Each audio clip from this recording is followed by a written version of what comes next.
Hi, I'm Keely and I work for Ronseal, and we've been creating these videos to really help you out at home. This might be the first time you've ever used some of these products and they're really easy. Ronseal does exactly what it says on the tin. I'm a DIY queen, I've been there myself.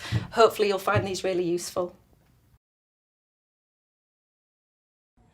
Today we're going to show you how to use the Ronseal direct to metal paint. We're going to refresh this bench here, just the metal sections, but it's really versatile. You can use it on garden gates too. It can go onto all metal, including galvanised steel.